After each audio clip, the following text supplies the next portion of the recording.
Hi, my name is Joshua Barton Asmus, and this is my video, my teaching philosophy in ED-214, and everything else.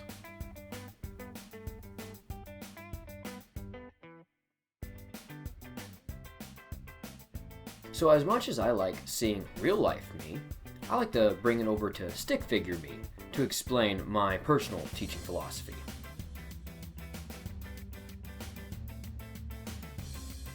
As a teacher, it is my job to lead a class to success by showing how to get from point A to point B and everything in between.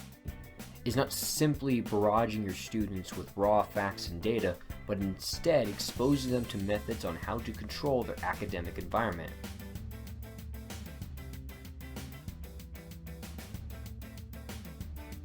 So the obvious question of the day is why, or night as I'm recording this, is why become a teacher? As a student of education, I must say, I feel as if the reasons are obvious for wanting to become a teacher. After all, the pay is glorious, as well as all the attention and respect that you're given.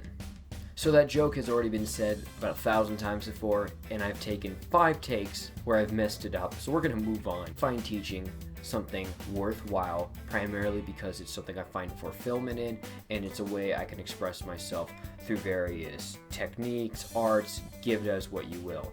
I have my strengths in speaking and learning. I have an issue with reading the room, which is a skill that can be developed over time, especially in the teaching career. So, in an effort to kill the remaining 3 minutes and something odd seconds of this video, because I explained a good half of it in 1:25, we'll talk about existentialism. It's something I can primarily get behind of, considering it focuses on a lot of introspective thought and human potential, at least the more Western interpretation of it.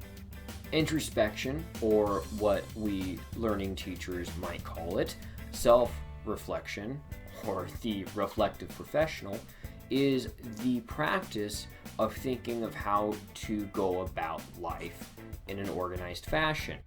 In the classroom, this is crucial, especially with your students.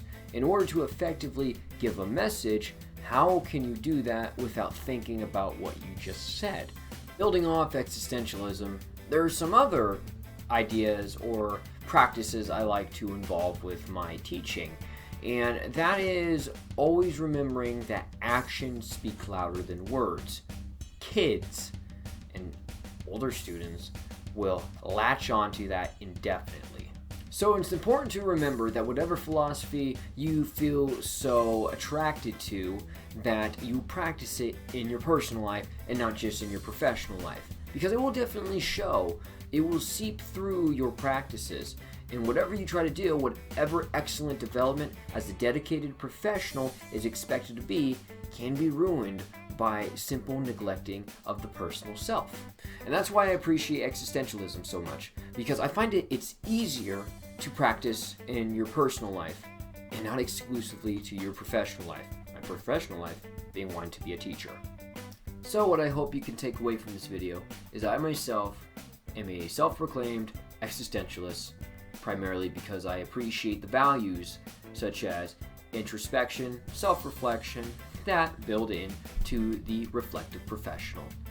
And I also believe in the classroom it is important that we stay and teach the fundamentals for a student A to B and everywhere in between.